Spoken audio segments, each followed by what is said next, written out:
Bismillahirrahmanirrahim. Assalamualaikum warahmatullahi wabarakatuh. Innal hamdalillah nahmaduhu wa nasta'inuhu wa nastaghfiruh wa na'udzu billahi min shururi anfusina wa sayyiati a'malina. Man yahdihillahu fala mudilla lahu wa man yudlil fala hadiya lahu. وأشهد أن لا إله إلا الله وحده لا شريك له وأشهد أن محمدا عبده ورسوله. يا أيها الذين آمنوا اتقوا الله حق تقاته ولا تموتن إلا وأنتم مسلمون. يا أيها الناس اتقوا ربكم الذي خلقكم من نفس واحدة وخلق منها زوجها وبث منهما رجالا كثيرا ونساء واتقوا الله الذي تساءلون به والأرحام إن الله كان عليكم رقيبا. يا أيها الذين آمنوا اتقوا الله وقولوا قولا سديدا يصلح لكم أعمالكم ويغفر لكم ذنوبكم ومن يطع الله ورسوله فقد فاز فوزا عظيما. أما بعد فإن أصدق الحديث كتاب الله وخير الهدي هدي محمد صلى الله عليه وعلى آله وسلم وشر الأمور محدثاتها وكل محدثة بدعة وكل بدعة ضلالة وكل ضلالة في النار. Alhamdulillah, kita ditakdirkan oleh Allah Subhanahu wa taala untuk berkumpul di dalam salah satu dari rumah-rumah Allah Subhanahu wa taala untuk mengkaji ayat-ayat suci Al-Qur'an ataupun hadis-hadis Rasul sallallahu alaihi wasallam. Salawat dan salam semoga selalu Allah berikan kepada Nabi kita Muhammad sallallahu alaihi wasallam, pada keluarga beliau, para sahabat, serta orang-orang yang mengikuti beliau sampai hari kiamat kelak. Saya berdoa dengan nama-nama Allah yang husna dan sifat-sifat yang ulia, semoga apa yang kita lakukan sekarang termasuk amal ibadah yang ikhlas dan diterima oleh Allah Subhanahu wa taala, dan akhirnya kita mendapatkan ilmu yang bermanfaat serta bisa mengamalkan apa yang telah kita ilmui. Allahumma amin. Bapak Ibu saudara-saudari rahimanillah wa iyyakum, kajian ini ditujukan kepada setiap muslim yang mungkin belum mengetahui tentang hukum wajibnya salat 5 waktu. Kajian ini ditujukan kepada setiap muslim yang mungkin belum sadar atau belum mengetahui tentang kedudukan yang sangat tinggi yang dimiliki oleh salat di dalam agama Islam. Kajian ini ditujukan kepada setiap muslim yang mungkin belum mengetahui dan mengenal secara detil bagaimana keras dan tegasnya perkataan dari mulai hadis-hadis Rasul sallallahu alaihi wasallam sampai turun kepada para sahabat radhiyallahu anhum, kemudian turun kepada para ulama tentang peringatan keras bagi yang meninggalkan salat 5 waktu. Kajian ini ditujukan kepada setiap muslim yang mungkin belum mengetahui tentang keistimewaan, kebaikan, manfaat dari salat 5 waktu, sehingga akhirnya dia meninggalkan salat 5 waktu tersebut. Demi Allah, kajian ini bukan ajang untuk menghina, melaknat, mencaci maki setiap muslim yang masih meninggalkan sholat 5 waktu, baik meninggalkannya secara menyeluruh, mukanya tidak pernah terkena air wudu, jidatnya tidak pernah menyentuh lantai untuk sujud di hadapan Allah Subhanahu wa taala. Demi Allah, kajian ini murni nasihat. Murni nasihat dari seorang yang menginginkan kebaikan terhadap saudaranya yang muslim yang masih meninggalkan sholat, baik secara seluruhnya atau mengerjakan sebagian dan meninggalkan sebagian. Kaum muslim, Bapak Ibu saudara-saudari rahimanillah wa iyyakum, semoga Allah Subhanahu wa taala senantiasa merahmati kita. Perkara yang kita bicarakan pada kajian kali ini adalah sebuah amalan yang merupakan poros dari amalan lainnya dan sangat berpengaruh kepada amalan lainnya. Rasulullah sallallahu alaihi wasallam bersabda dalam hadis riwayat Imam At-Tabarani, "Awwalu ma yuhasabu bihi al-'abdu yaumal qiyamati min 'amalihi salatuhu." Yang paling pertama kali akan dihisab atas seorang hamba dari amalannya adalah amalan salatnya. Fa in saluhat faqad saluha sairu amalih wa in fasadat faqad fasada sairu amalih. Jika salatnya baik, maka seluruh amal perbuatannya akan baik, dan jika salatnya buruk, rusak, maka seluruh amal perbuatannya rusak. Dalam hadis riwayat Imam Ibnu Majah, Nabi Muhammad sallallahu alaihi wasallam menyebutkan dengan lafaz yang lain, fa in saluhat faqad aflaha wa anjah wa in fasadat faqad khaba wa khasir. Jika salatnya baik, maka sungguh dia telah beruntung dan sukses. Dan jika salatnya buruk, maka sungguh dia telah merugi dan malang. Perkara yang kita bicarakan kali ini adalah perkara yang menurut Rasulullah sallallahu alaihi wasallam sebaik-baik amalan. Dalam hadis riwayat Imam Ahmad dari Thauban, Rasulullah sallallahu dari Thauban radhiyallahu anhu, Rasulullah sallallahu alaihi wasallam bersabda, "Wa'lamu annama khairu a'malikumus shalah." Ketahuilah kalian seluruhnya, sesungguhnya sebaik-baik amalan kalian adalah salat.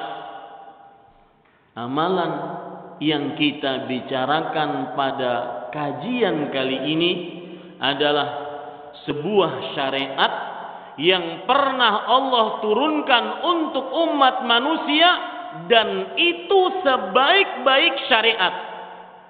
Coba perhatikan dalam sebuah hadis yang diriwayatkan oleh Imam At-Tabarani dalam kitabnya Al-Mu'jamul Awsat.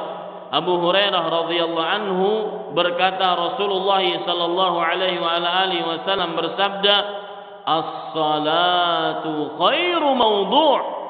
Salat adalah sebaik-baik judul. Kata Al-Imam Al-Munawi dalam kitabnya Faidul Qadir, maksud daripada khairu mawdu', sebaik-baik judul adalah afdalu ma wada'ahu Allahu ay syarra'ahu, yaitu sesuatu yang paling utama yang pernah Allah Subhanahu wa taala letakkan di atas muka bumi, yaitu yang pernah Allah syariatkan untuk umat manusia.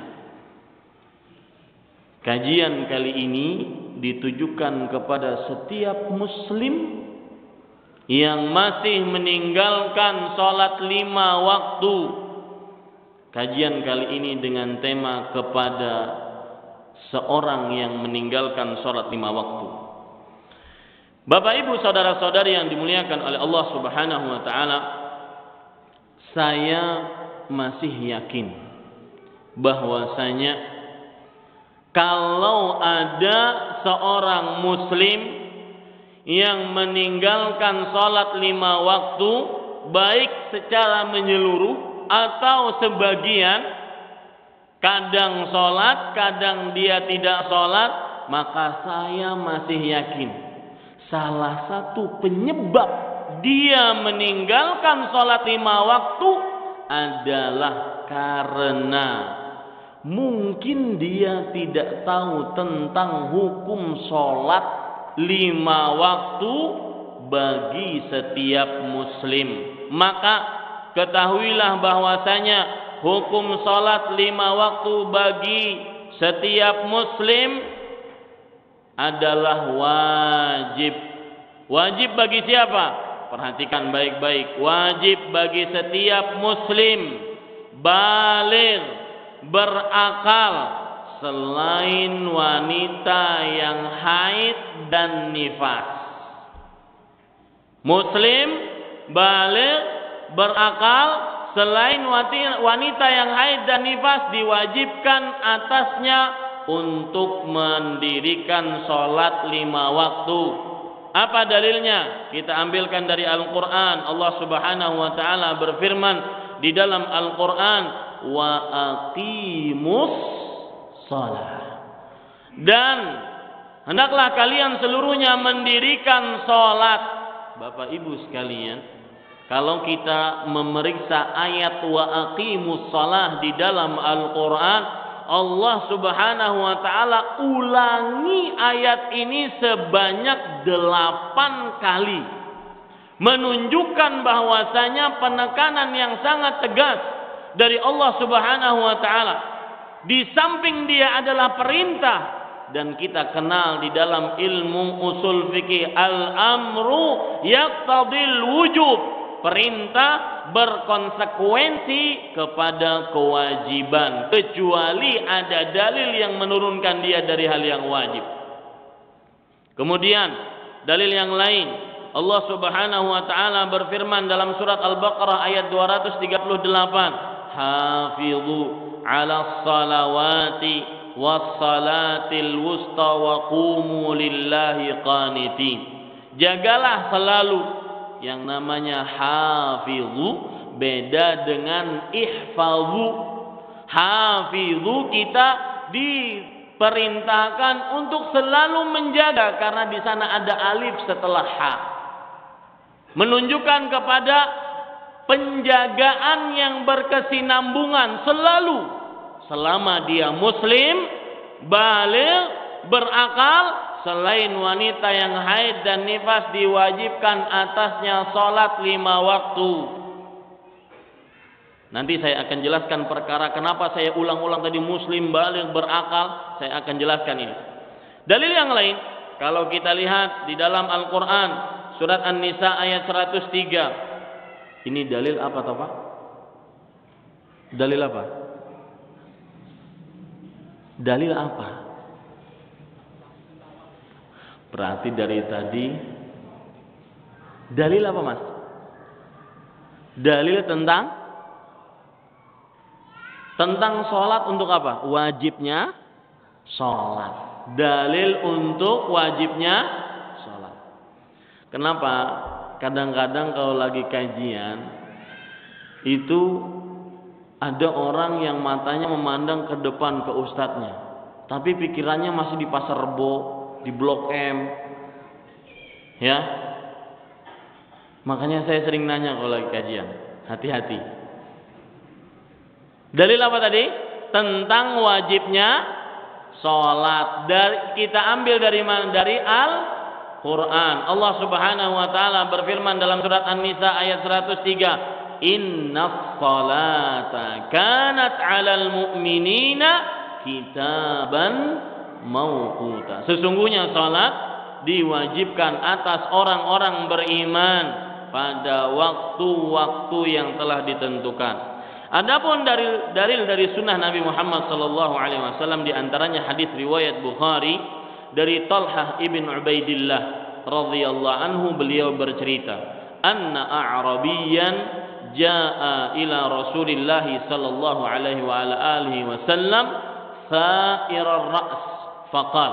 Ada seorang Arab dari kampung datang menuju Rasulullah sallallahu alaihi wasallam dalam keadaan kepalanya tidak tertutup. Orang ini bertanya, "Ya Rasulullah, akhbirni madza faradallahu alayya minas salah." Wahai Rasulullah, beritahukan kepadaku apa yang telah Allah wajibkan atasku dari perihal salat. Perhatikan, Nabi Muhammad sallallahu alaihi wasallam menjawab, "As-salawatul khamsu illa an tatawwa." Yang Allah telah wajibkan atasmu adalah salat 5 waktu, kecuali yang ingin kamu kerjakan sunnah atas salat tersebut. Kemudian dalam hadis yang lain riwayat Imam Abu Daud dari Ubadah ibnu Samit radhiyallahu anhu, Rasulullah sallallahu alaihi wa alihi wasallam bersabda, "Khamsu salawatin katabahunallahu 'alal ibad." 5 salat yang Allah wajibkan atas seluruh hamba. Adapun ijma', maka ijma' tentang salat 5 waktu merupakan sebuah perkara yang menjadi kesepakatan para ulama dari semenjak dahulu. Saya bacakan misalkan perkataan Al-Qadhi Iyad, seorang ulama Islam abad ke-6 Hijriah. Beliau meninggal pada tahun 544 Hijriah. Beliau mengatakan tentang kafirnya orang yang meninggalkan salat, dan ini adalah ijma', atau orang yang mengingkari kewajiban salat, dan ini adalah ijma'. Coba perhatikan kata beliau, "Wa kadzalika naqta'u bi takfiri kulli man kadzaba wa ankara qa'idatan min qawaidi syar'." Dan demikian pula kami memutuskan dengan pasti tentang kafirnya siapa saja yang mendustakan, mengingkari kaedah-kaedah syariat, wa ma'urifa yaqinan bin naqlil mutawatir min fi'lir rasul, dan yang mengingkari apa saja yang diyakini secara yakin pasti itu adalah perbuatan Rasul. Wa waqa'al ijma' al-muttasil alaihi kaman ankara wujubas salawatil khams. Dan siapa saja yang mengingkari akan sebuah ijma' yang mana ijma' tersebut benar-benar tersambung dari bawah sampai atas, seperti orang yang mengingkari wajibnya salat 5 waktu. Dari perkataan beliau ini kita ambil pelajaran bahwasanya salat 5 waktu wajib berdasarkan ijma'.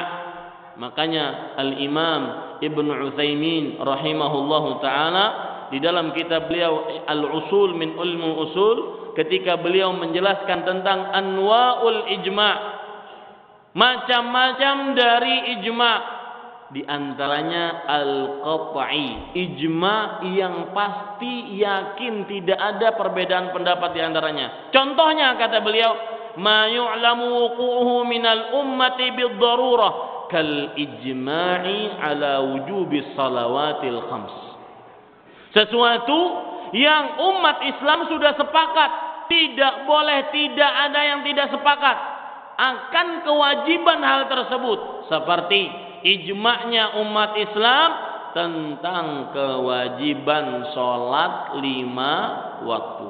Dari sini Bapak Ibu saudara-saudari sekalian rahimanillah wa iyyakum, saya ulangi, sholat 5 waktu hukumnya wajib bagi setiap muslim, kemudian baligh, kemudian berakal, kecuali wanita yang haid dan nifas. Berarti mau dia miskin, kaya, berpangkat, orang kere, orang putih, hitam, belang, selama dia muslim, baligh, berakal, diwajibkan sholat selain wanita yang haid dan nifas. Mau dia bepergian, mukim, diwajibkan sholat selama dia muslim, baligh, berakal. Mau dia sehat ataupun sakit, selama dia masih muslim, baligh, berakal, maka diwajibkan sholat 5 waktu selain wanita yang haid dan nifas. Silahkan periksa di rumah-rumah sakit.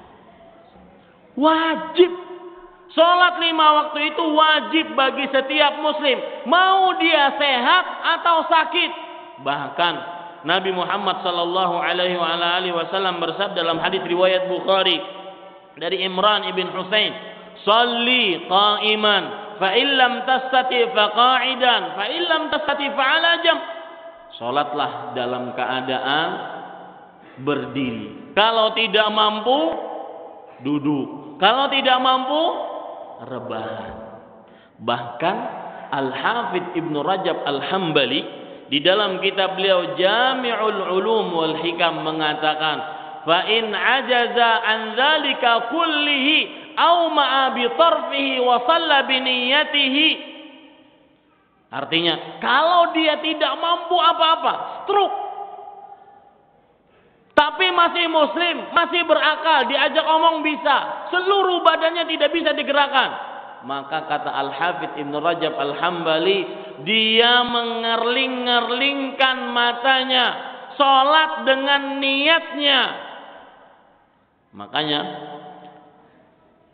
Fadilatul Syekh Al-Allamah, seorang ulama besar di abad sekarang, abad 15 Hijriah yang masih hidup, mudah-mudahan beliau dipanjangkan umurnya dalam kebaikan, Syekh Saleh Fauzan Al-Fauzan mengatakan, "Al-muslimu la tasqutu anhu shalah ma dama aqluhu sabitan." Muslim tidak gugur darinya sholat 5 waktu selama akalnya masih ada. Walakin yusalli hasba mastata'a, fa inna Allah yaqul fattaqullaha mastata'tum. Akan tetapi dia sholat sebagaimana dia mampunya, karena Allah Subhanahu wa taala berfirman, bertakwalah sesuai dengan kemampuan Anda. Maka ini pelajaran sangat berarti bagi kita. Mau Anda di pasar, mau Anda di kantor, mau Anda di pelabuhan, di bandara, di kampung, di rumah, selama kita muslim. Habis itu baligh, kemudian berakal, selain wanita yang haid dan nifas diwajibkan sholat 5 waktu. Bapak Ibu saudara-saudari yang dimuliakan oleh Allah Subhanahu wa taala, poin yang kedua, saya masih yakin saudara-saudara saya yang muslim yang meninggalkan sholat 5 waktu, salah satu penyebab mereka meninggalkan sholat 5 waktu adalah karena mereka tidak mengetahui kedudukan yang sangat tinggi yang dimiliki oleh sholat 5 waktu. Dan ingat Bapak Ibu sekalian, saya ingin mengingatkan, mungkin di dalam diri Bapak Ibu tidak pernah terbetik Nggak pernah terbetik ingin meninggalkan sholat 5 waktu, itu tidak pernah terbetik. Itu salah satu nikmat Allah terbesar. Para ulama mengatakan at-taysir fil ibadah min a'zami ni'amillahi azza wa jal. Mudah dalam beribadah itu adalah salah satu nikmat Allah terbesar. Seseorang bisa dimudahkan oleh Allah Subhanahu wa taala dengan segala macam kesibukan dia ketika hayya 'alas shalah, hayya 'alal falah, mengambil air wudu, bergegas pergi ke masjid, kemudian dia salat qabliyah, kemudian dia berdoa antara azan dan iqamah, menunggu iqamah. Subhanallah. Ini mudah dalam beribadah, itu adalah apa? Salah satu nikmat Allah. Saya pernah ketemu orang, Pak. Ustaz, masa sih kita harus mengeluarkan zakat? Sepertinya syariat zakat itu Allah sedang mempersulit hambanya. Ada terpikir dalam diri kita orang yang diluaskan rezekinya sulit untuk bayar zakat. Itu berarti nikmat dari Allah. Mudah beribadah adalah nikmat dari Allah Subhanahu wa taala. Ada orang lagi nanya, "Ustaz, apa hukum sholat berjamaah?" Saya jawab, menurut pendapat yang paling kuat hukumnya fardhu ain bagi laki-laki. Kemudian dijawab lagi sama dia, sepertinya syariat sholat berjamaah ini Allah sedang menyulitkan hambanya, Ustaz. Ada yang heran kan? Tidak pernah terbetik di dalam dirinya bahwasanya ada orang yang menganggap syariat Allah itu memberatkan dirinya. Itulah nikmat. Mudah dalam beribadah adalah nikmat Allah Subhanahu wa taala. Salah satu nikmat Allah terbesar. Tidak semua orang yang diberikan keluasan waktu bisa pergi ke masjid. Tidak semua orang yang diluaskan rezekinya bisa menjalankan di jalan Allah. Pergi haji, umrah, bersedekah, mengeluarkan zakat yang wajib. Tidak semua orang. Tidak semua orang yang sehat badannya, waktunya luang, transportasi ada, habis maghrib antara isya dan maghrib tidak ada kegiatan. Tidak semua orang bisa pergi ke Masjid Al-Barakah untuk menuntut ilmu. Mudah dalam beribadah adalah apa? Nikmat Allah. Renungkan itu baik-baik. Niscaya kita akan bisa meneteskan air mata. Karena takbiratul ihram, coba antum ya, Bapak Ibu sekalian pikirkan, takbiratul ihram yang kita angkat tangan kita, tidak akan bisa kita mengangkat meskipun 3 bilion manusia membantu kita untuk mengangkat tangan, membantu kita untuk mengucapkan takbiratul ihram, tidak akan pernah kita bisa mengangkatnya kecuali dengan bantuan dari Allah. Mudah dalam beribadah itu adalah nikmat Allah, salah satu nikmat Allah terbesar. Nah, Bapak Ibu saudara-saudara yang dimuliakan oleh Allah, kembali ke permasalahan kita. Sebagian yang meninggalkan sholat di luar sana, ketika hayya 'ala shalah, hayya 'alal falah, enggak ada rasa sama sekali. Salah satu sebabnya mereka tidak mengetahui tentang kedudukan yang sholat yang sangat tinggi. Cukup satu saja kedudukan sholat sangat tinggi sudah menjadikan kita mengagungkan sholat dan insya Allah tidak akan pernah meremehkan apalagi sampai meninggalkan sholat. Kita ketahui dalam sebuah hadis riwayat Bukhari dan Muslim dari Abdullah bin Umar radhiyallahu anhuma, hadis yang sangat terkenal. Bunyal Islamu ala khams, syahadati an la ilaha illallah wa anna Muhammadan Rasulullah wa iqamil salah wa ita'iz zakah wa shaumi Ramadan wa haji baitillahil haram. Islam didirikan di atas 5 perkara. Ini yang disebut oleh para ulama akhirnya sebagai rukun Islam. Yang pertama 2 kalimat syahadat. Yang kedua, mendirikan salat. Yang ketiga, berpuasa pada bulan Ramadan. Yang keempat, menunaikan ibadah haji, membayar zakat. Yang kelima, yaitu menunaikan ibadah haji. Berarti kedudukan yang pertama yang dimiliki oleh salat adalah rukun Islam. Oh, sudah itu mah Ustaz pelajaran SD. Salat rukun Islam pelajaran SD. Sekarang kita ingin lebih tegas. Apa sih arti rukun? Coba lihat dalam kamus-kamus berbahasa Arab. Misalkan di antaranya kamus Al-Qamusul Muhit.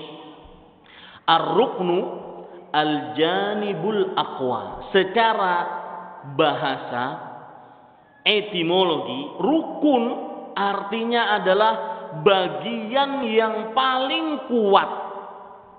Apa? Bagian yang paling kuat. Ya. Kemudian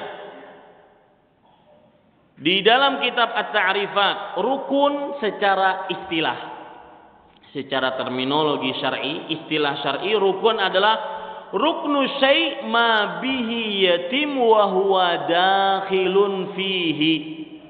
Rukun sesuatu, salat adalah rukun Islam, berarti salat adalah sesuatu yang dengannya sesuatu tersebut akan jadi.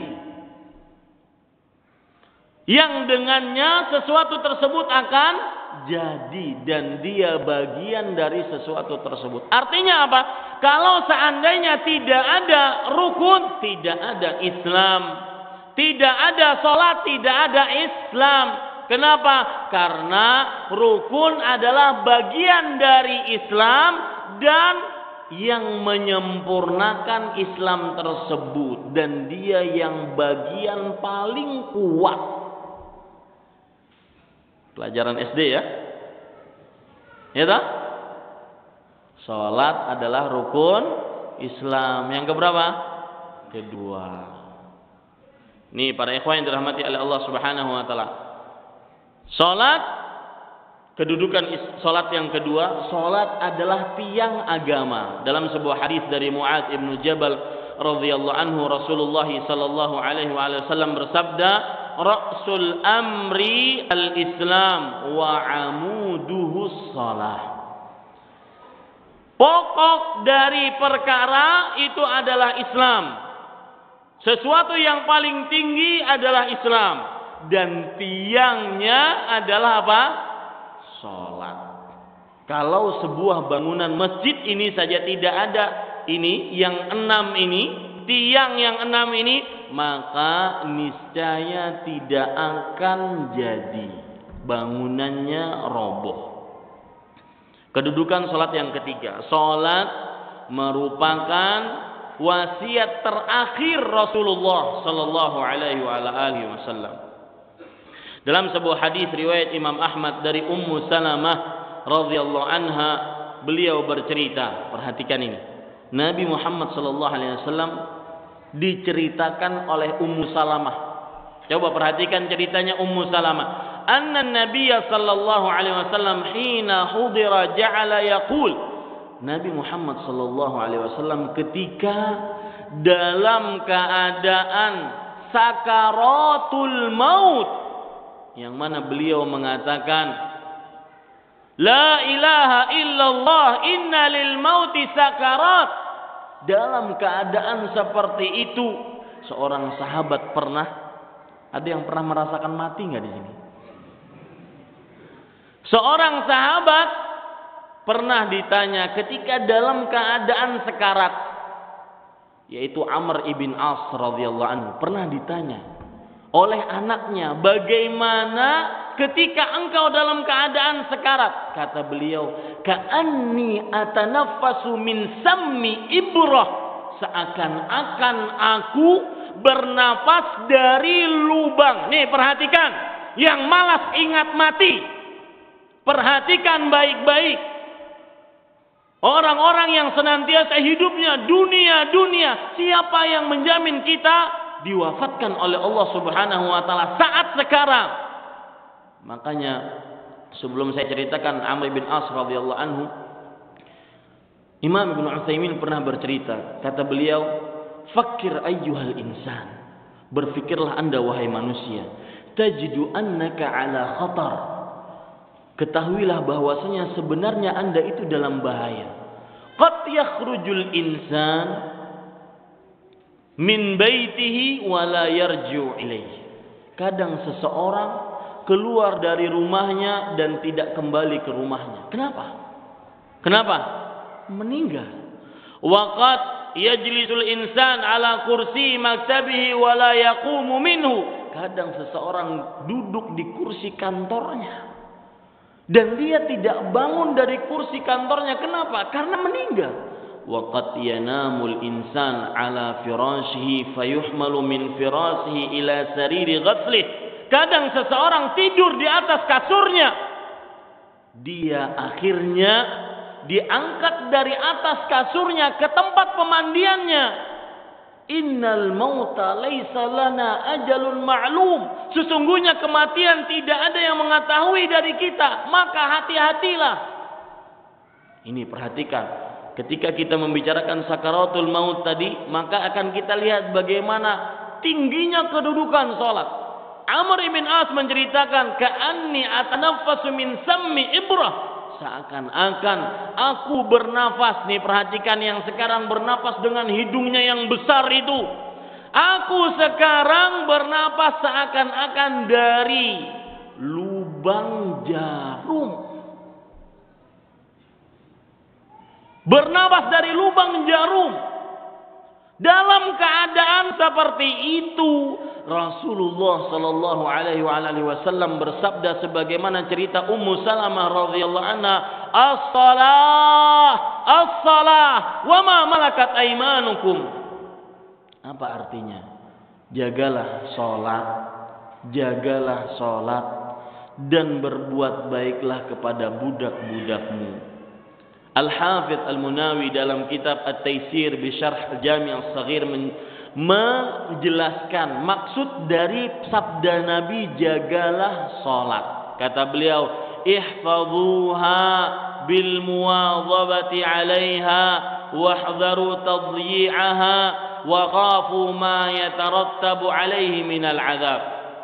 Jagalah salat tersebut dengan selalu mengerjakannya dan jangan sampai sekali-kali meremehkannya, dan takutlah kalian atas siksa yang didapatkan akibat meremehkan salat. Kedudukan salat yang selanjutnya bisa kita lihat dari bahwasanya Rasulullah sallallahu alaihi wasallam memerintahkan orang manusia yang belum baligh untuk sholat. Anak-anak kita diperintahkan oleh Rasul sallallahu alaihi wasallam untuk sholat dalam keadaan mereka berumur berapa? 7 tahun. Ya, 7 tahun. Kalau 10 tahun tidak sholat juga boleh dipukul. Nanti saya akan jelaskan kenapa kok 10 tahun, kenapa enggak 20 tahun aja wahai Nabi sallallahu alaihi wasallam. Coba perhatikan.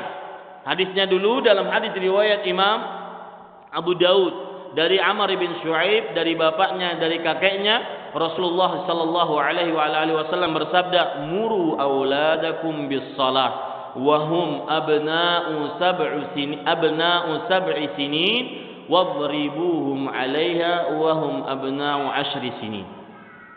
Perintahkan kalian anak-anak kalian untuk mengerjakan salat ketika mereka berumur 7 tahun dan pukul mereka ketika mereka berumur 10 tahun. Di sini ada pelajaran menarik tentang pendidikan Islam, pendidikan anak dalam Islam.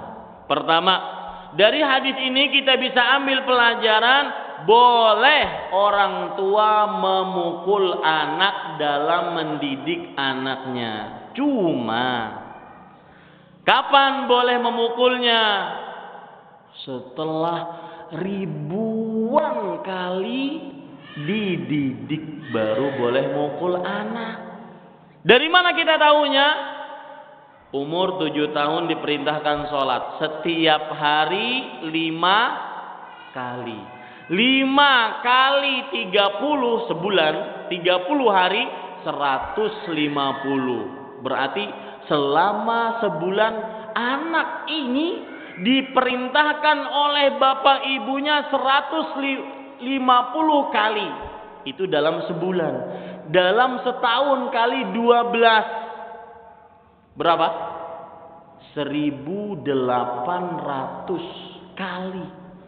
Diperintahkan oleh orang tuanya untuk sholat sebanyak 1.800 kali. 7, 8, 9, 10. Berarti berapa tahun? 3 tahun. 1.800 kali 3. 5.400 kali orang tua tersebut memerintahkan anaknya untuk sholat. Wajar kalau seandainya setelah itu diapakan? Dipukul. Ini benar-benar bengal sudah. 5.000 masih nggak sholat. A'udzubillah. Ente mau 10.000. 5.400. Nah, maka orang tua boleh mukul anaknya setelah 5.400 kali. Perhatikan tuh orang tua yang sok preman di rumah. Anaknya, pak, ya, dikit-dikit tendang, dikit-dikit tempeleng, dikit-dikit dijewer. Perhatikan baik-baik. Jangan sampai anak kita tidak akan pernah berani. Kalau berani itu ke terminal sana, lawan preman-preman sana. Nggak akan pernah berani. Paling dia nangis. Terutama anak-anak yang masih 9, 10, apalagi di bawahnya yang umurnya seperti itu. Ya, jangan kemudian dalam pendidikan anak di dalam agama Islam memukul bukan tujuan, tetapi dia adalah sarana. Bahwasanya perbuatan itu salah. Nah, itu pun setelah nasihat, setelah pendidikan, diberitahu bahwasanya itu salah. Kemudian Bapak Ibu saudara-saudari yang dimuliakan oleh Allah Subhanahu wa taala, termasuk poin yang kita bicarakan pada kajian kali ini, saya masih yakin, saya masih berhusnudzan kepada setiap muslim yang meninggalkan sholat 5 waktu.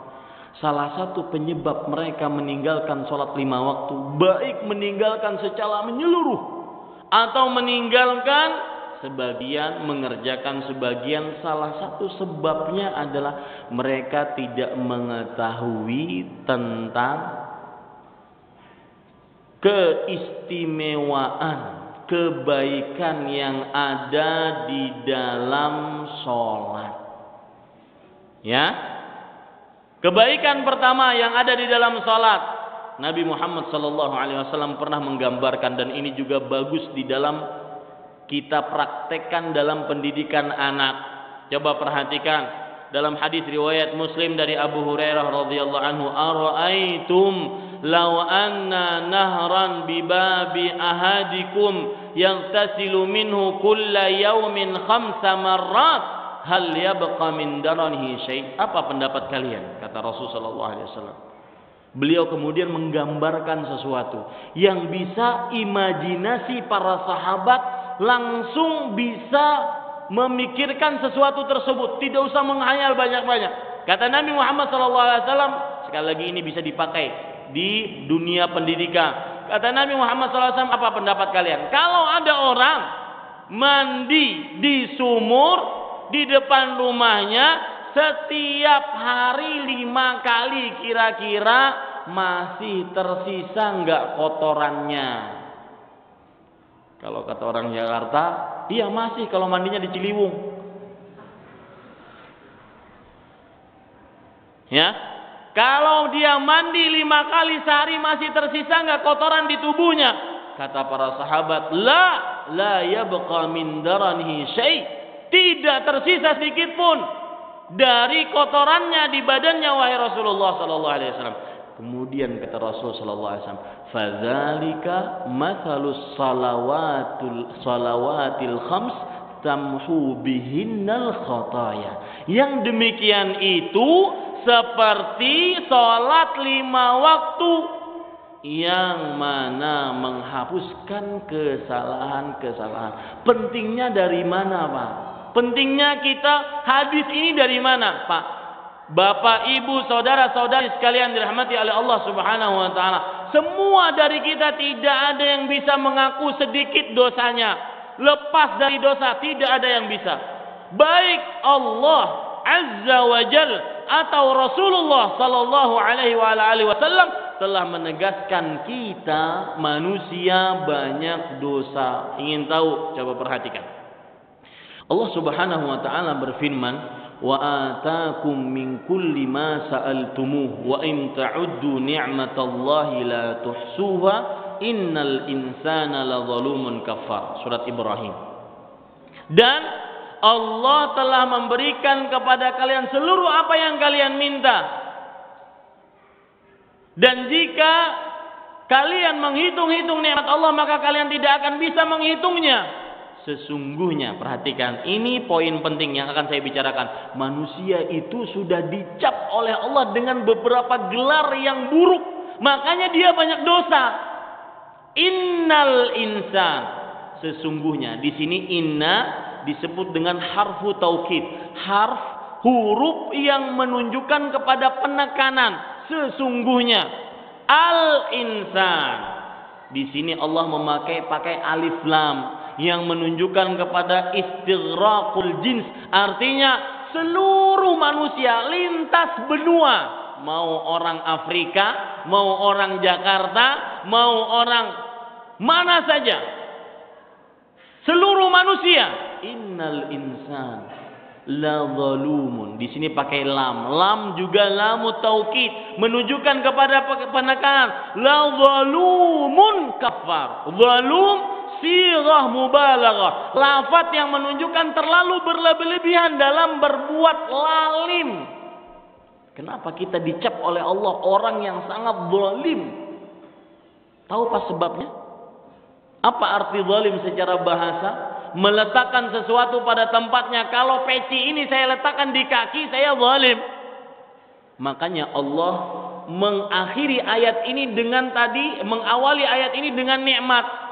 Kata Allah, "Wa in ta'uddu ni'matallah la tuhsuha." Kalau kalian ingin menghitung nikmat Allah, kalian tidak akan bisa menghitungnya. Akibatnya manusia sangat zalim. Kenapa? Karena tidak pandai bersyukur. Dari sini kita bisa ambil pelajaran, Pak, sebagaimana disebutkan oleh para ulama. Awwalu tariqin li syukrillah ma'rifatu ni'matillahi alaih. Cara pertama agar kita bisa bersyukur, perhatikan nih baik-baik. Cara pertama agar kita bisa bersyukur, lihat nikmat Allah yang telah Allah berikan pada kita, bukan pada orang lain. Pada kita.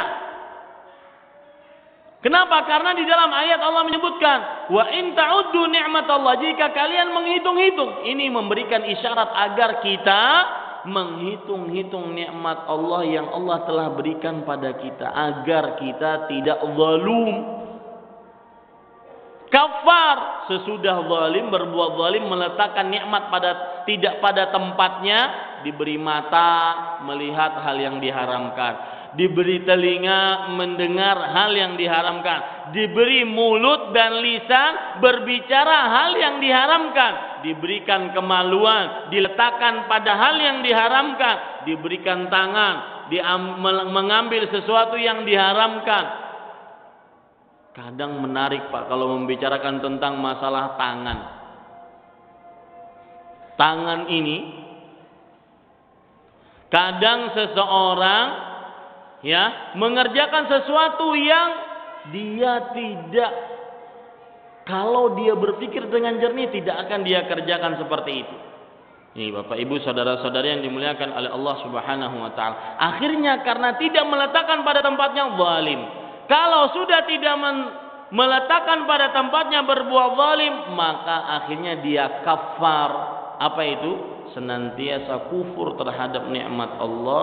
Ini yang bisa saya sampaikan. Nanti kita akan sambung insyaallah setelah salat Isya. Wallahu a'lam. Sallallahu nabiyana Muhammad walhamdulillahi rabbil alamin. Bismillahirrahmanirrahim. Alhamdulillahirabbil alamin wa sallallahu wasallam wa baraka ala abdihi wa rasulih nabiyina Muhammad wa ala alihi wa sahbihi ajma'in. Amma ba'du. Kita teruskan.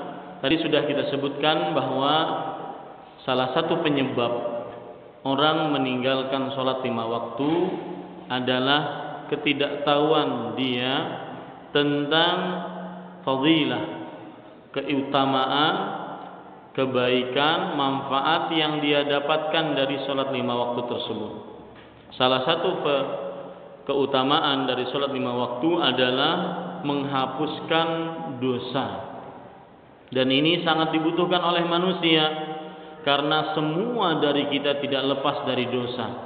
Allah menyematkan pada diri kita beberapa gelar dan sifat yang kita tidak lepas darinya. Dengan sifat dan gelar tersebut kita melakukan dosa. Seperti misalkan ayat yang saya sebutkan tadi, innal insana lazalumun kafar. Sesungguhnya manusia atau jenis manusia adalah yang sangat berbuat lalim dan juga sangat kufur terhadap nikmat Allah. Di dalam ayat yang lain Allah Subhanahu wa taala berfirman, "Inna 'aradna al-amanata 'alas samawati wal ardi wal jibal fa abaina an yahmilnaha wa ashfaqna minha wa hamalaha al-insan innahu kana zaluman jahula." Sesungguhnya manusia itu zalum, orang yang selalu berbuat zalim. Jahula, orang yang selalu berbuat kebodohan. Nabi Muhammad sallallahu alaihi wasallam menegaskan tentang bahwa kita sangat banyak dosa. Hadis riwayat Imam Tirmidzi, kullu bani Adam khata' wa khairul khatta'in at-tawwabun. Setiap anak manusia adalah orang yang selalu melakukan kesalahan, dan setiap pelaku kesalahan adalah sebaik-baik pelaku kesalahan adalah orang-orang yang selalu bertobat kepada Allah Subhanahu wa taala. Dari sini kelihatan bagaimana manfaat yang besar dari salat 5 waktu tersebut. Kemudian manfaat yang besar lainnya dari salat 5 waktu yaitu zaman ini zaman katanya anak-anak muda zaman galau.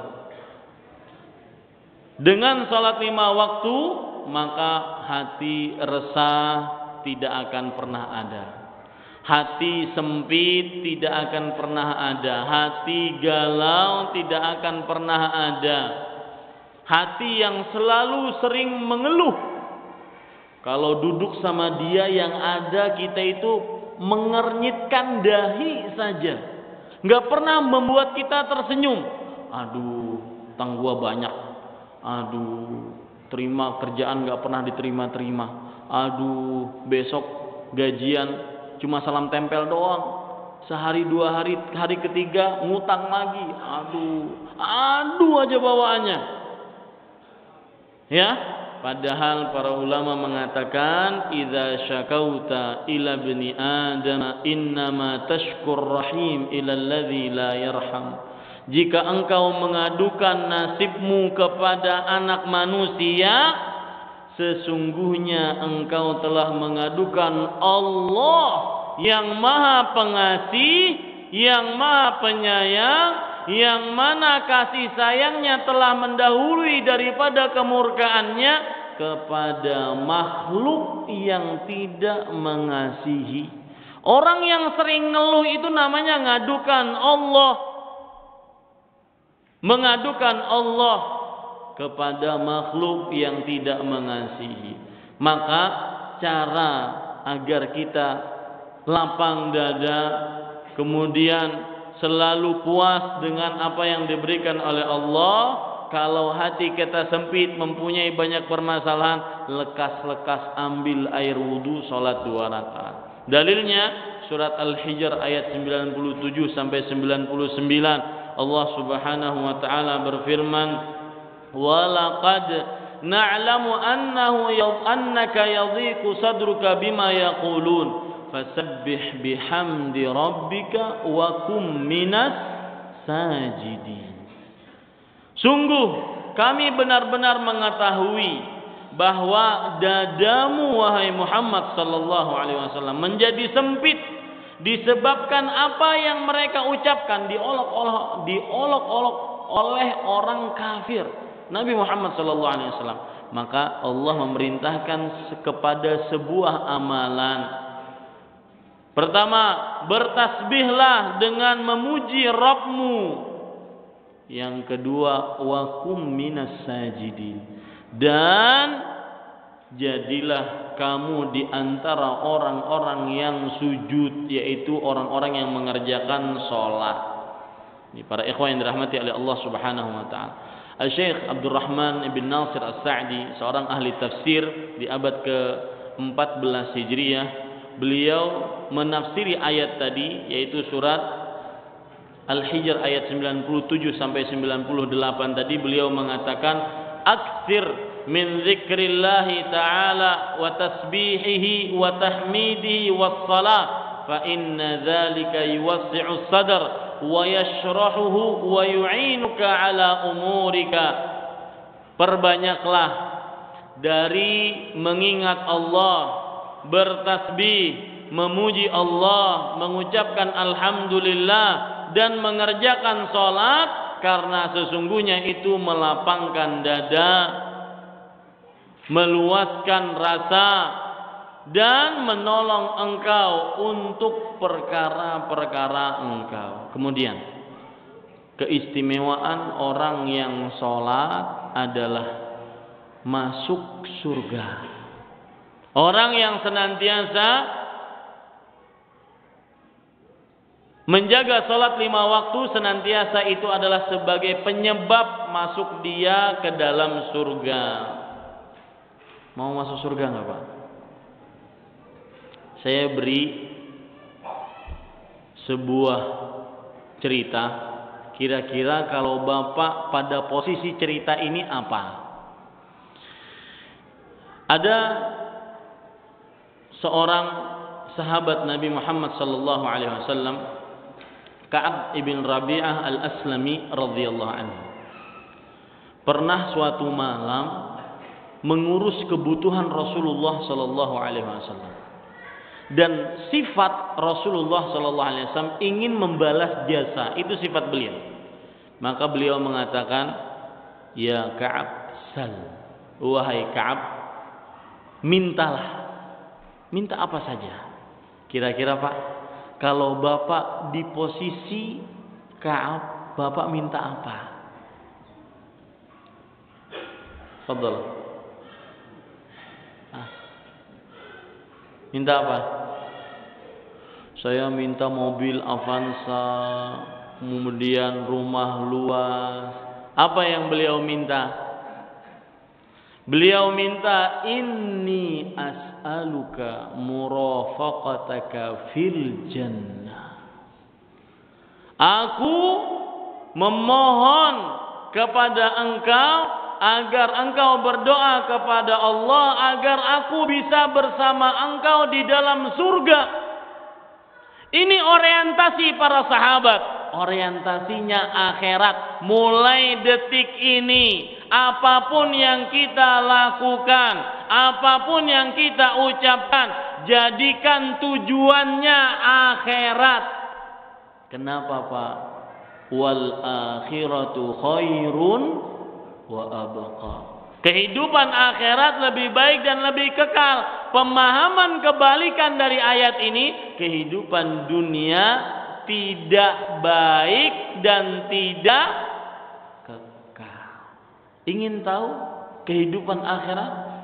Yaitu kita berbicara tentang keistimewaan masuk ke keistimewaan sholat, yaitu masuk ke dalam surga. Dalilnya ya, Rasul sallallahu alaihi wasallam bersabda, hadis riwayat Imam Abu Daud dari Ubadah Ibnu Samit radhiyallahu anhu, khamsu salawatin katabahunna Allahu 'alal ibad.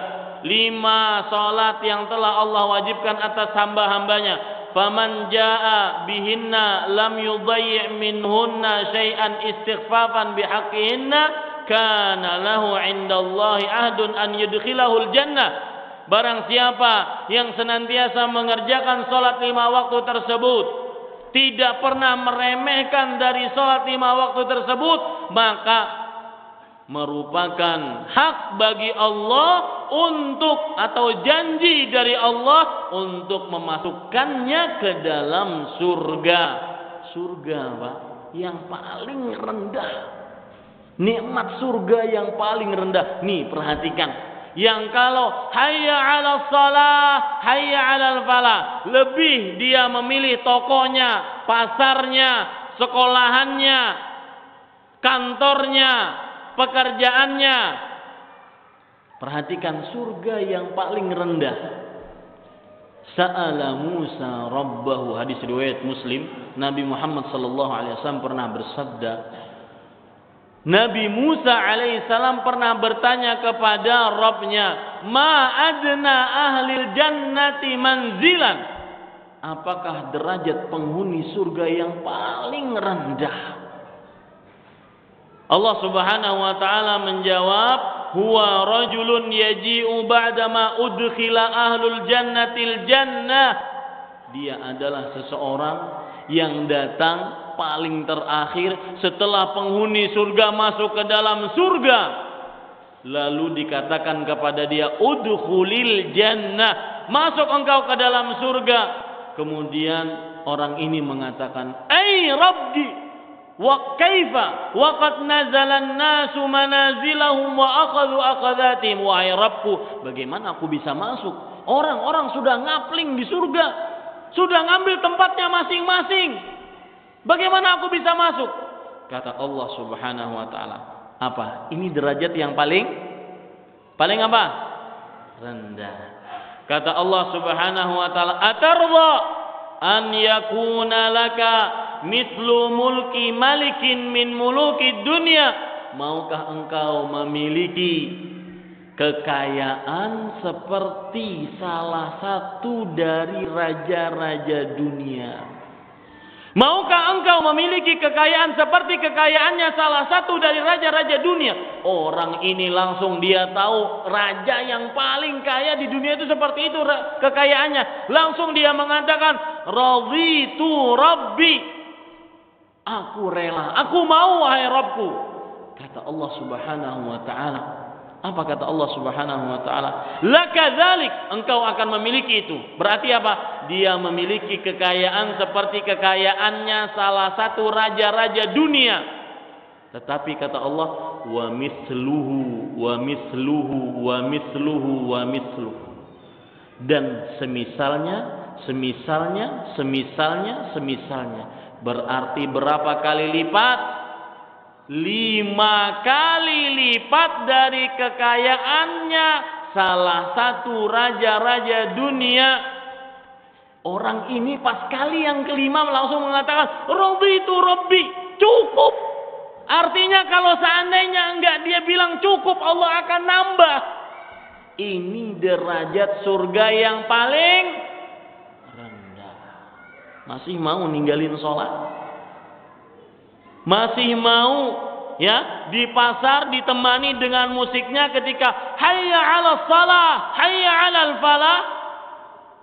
Derajat surga yang paling rendah. Berapa sih kalau seandainya kita tinggalkan untuk sholat 15 menit, 10 menit, 20 menit? Berapa kerugian yang kita dapatkan? 10.000, 50.000, 100.000, 1 juta, 1 miliar. Di mana dibandingkan dengan 5 kali lipat dari kekayaan salah satu raja-raja dunia.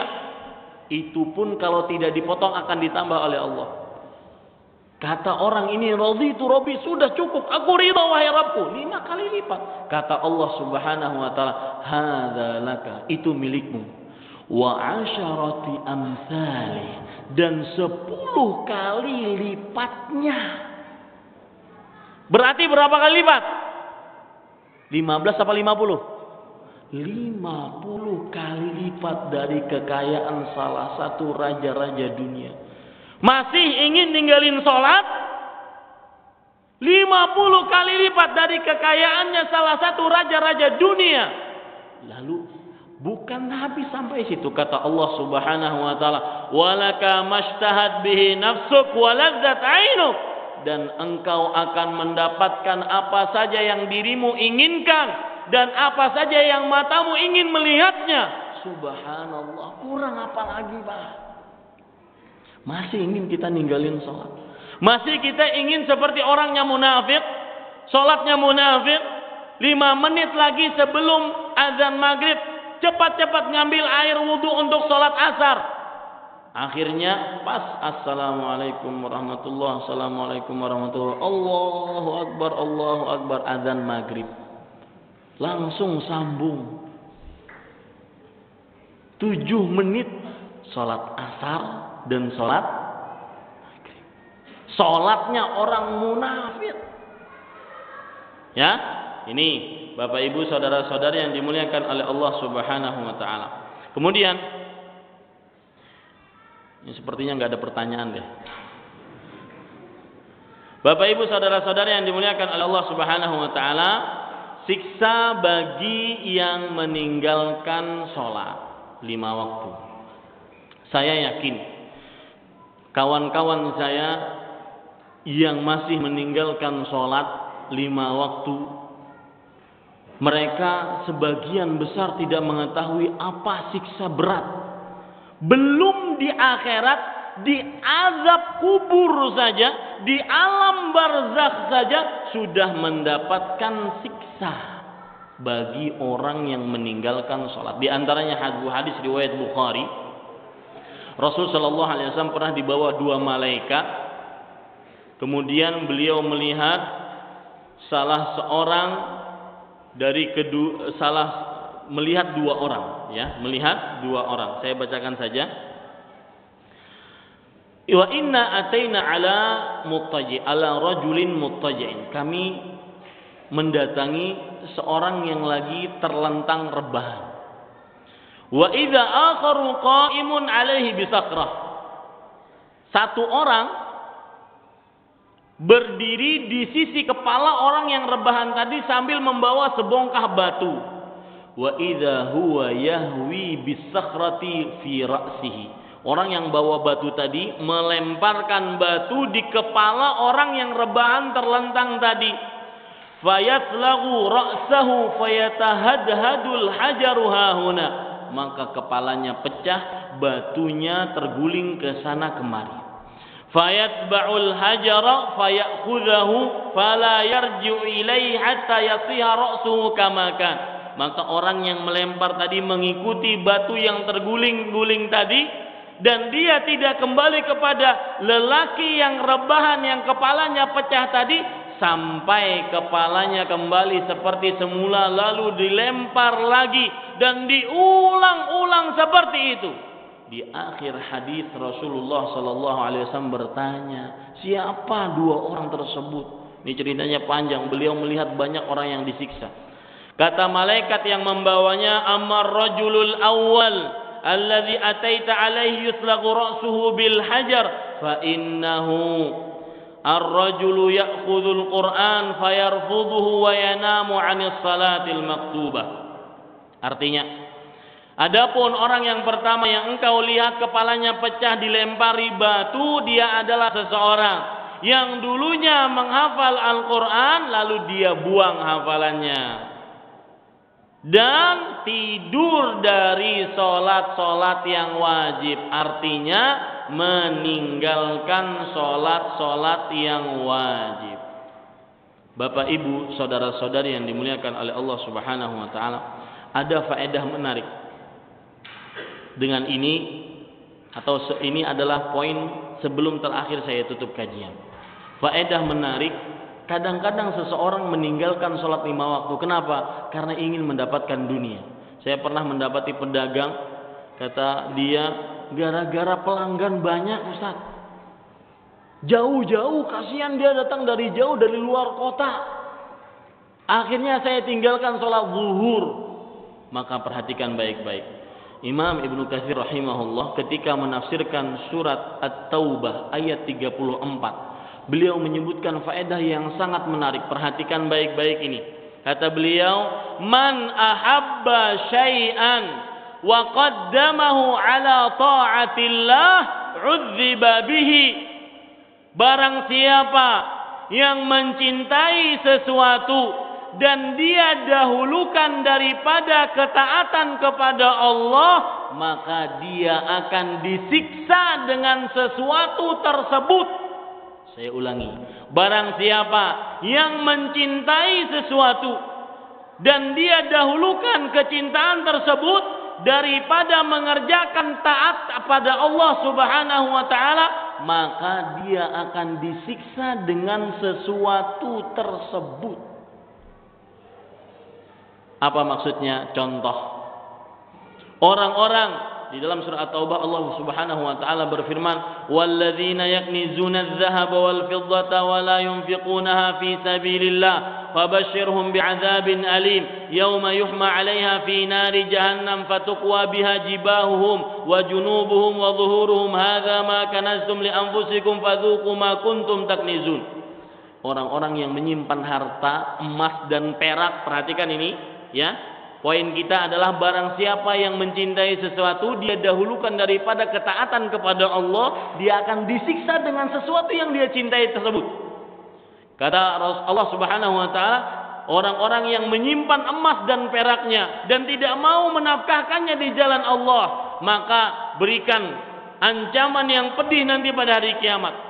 Nanti emas dan perak yang dia simpan itu akan dipanaskan di dalam api neraka jahanam, lalu sudah menjadi lempengan-lempengan api diletakkan di bagian tubuh yang apabila bagian tubuh tersebut diletakkan sesuatu yang panas, maka akan sangat panas. Dahi, lambung, dan punggung. Dia disiksa dengan sesuatu yang dia cintai. Karena dia lebih mencintai emas dan perak, tidak mau dijalankan di jalan Allah, disiksa dengan emas dan peraknya. Ingin contohnya? Abu Lahab lebih mencintai istrinya daripada Allah dan Rasulnya. Nanti hari kiamat, wa mra'atuhu hammalatal hatab fi jidiha hablun min, yang menyiksa dia nanti di akhirat. Dan ini siksa yang paling menyakitkan bagi Abu Lahab. Orang yang dia cintai malah yang menyiksa dia di akhirat. Yang membakar dia nanti di akhirat adalah istrinya sendiri. Kenapa? Karena dia lebih mencintai istrinya dibandingkan Allah dan Rasulnya. Siapa yang ninggalin sholat gara-gara dagangannya, tokonya, pekerjaannya, dia akan disiksa dengan sesuatu yang dia cintai. Kaedahnya disebutkan oleh Imam Ibnu Katsir, "Man ahabba syai'an qaddamahu ala ta'atillah, udziba bihi." Barang siapa yang mencintai sesuatu, dia dahulukan dibandingkan ketaatan kepada Allah, dia akan disiksa dengan sesuatu yang dia cintai tersebut.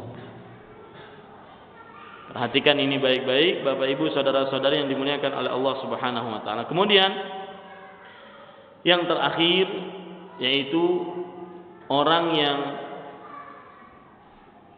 akan mendapatkan siksa di api neraka, orang yang meninggalkan sholat dan meremehkan sholat. Dalam surat Maryam ayat 59 Allah Subhanahu wa taala berfirman, "Fakhalafa min ba'dihim khalfun adha'us salata wattaba'us syahawati fasawfa yalqawna ghayyan." Maka datanglah sesudah mereka pengganti, orang-orang pengganti yang jelek, yang menyia-nyiakan sholat dan menurutkan hawa nafsu. Di sini ada faedah, ya. Di sini ada faedah. Setiap yang meremehkan sholat pasti menuruti hawa nafsu. Setiap orang yang meninggalkan sholat pasti menuruti hawa nafsu, maka orang ini akan mendapatkan ghai nanti pada hari kiamat. Apa itu ghai? Kata Abdullah bin Abbas radhiyallahu anhu, ahli tafsir dari generasi para sahabat, ghai khusran, keburukan. Abdullah bin Mas'ud radhiyallahu anhu, orang yang 70 surat langsung dia ambil dari mulut Rasul sallallahu alaihi wasallam. Ghai, kata beliau, perhatikan, yang masih meremehkan salat, wadin fi jahannam, lembah di dalam neraka jahannam, ba'idul qa'r, sangat dalam lembah tersebut, khabithut ta'am, baunya sangat busuk. Kenapa disebutkan lembahnya dalam, kemudian baunya busuk? Karena kalau seandainya lembahnya datar, tidak terlalu dalam, bau busuknya tidak terlalu menyengat. Tapi kalau ada bau busuk, lembahnya dalam, baunya itu sangat menyengat. Itu arti ghai. Ini bagi yang menyia-nyiakan sholat. Bapak ibu saudara-saudari yang dimuliakan oleh Allah subhanahu wa ta'ala, jika ada orang yang meninggalkan sholat dan ingin bertaubat, maka caranya yang pertama, bertaubat dengan sebenar-benarnya, ya, dan tidak ada penebus dosa untuk meninggalkan sholat dengan sengaja kecuali ini. Satu. Yang kedua, tidak perlu mengqadha sholat yang sudah dia tinggalkan dengan sengaja.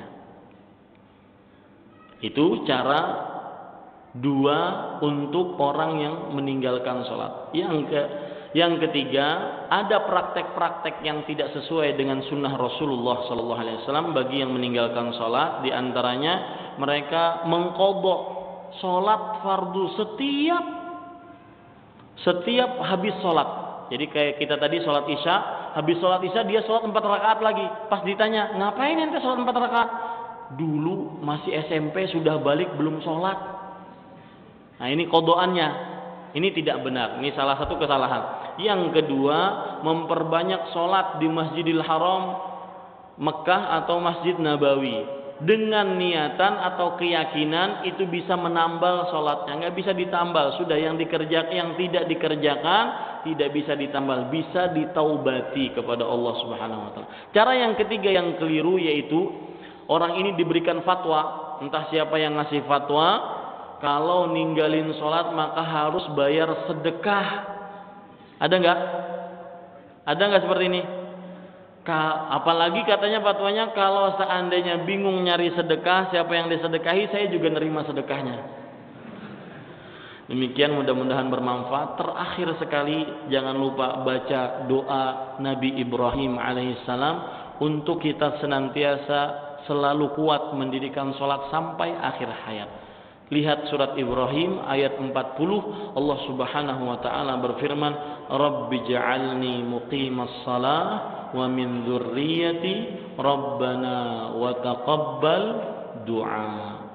Wahai Rabbku, jadikanlah aku dan keturunanku orang-orang yang mendirikan salat. Wahai Rabbku, terimalah doaku. Demikian, mudah-mudahan bermanfaat. Apa yang baik dari Allah Subhanahu wa taala, apa yang buruk itu dari kami pribadi manusia biasa. Demikian kita cukupkan. Wallahu a'lam. Sallallahu nabiyana Muhammad. Wassalamualaikum warahmatullahi wabarakatuh.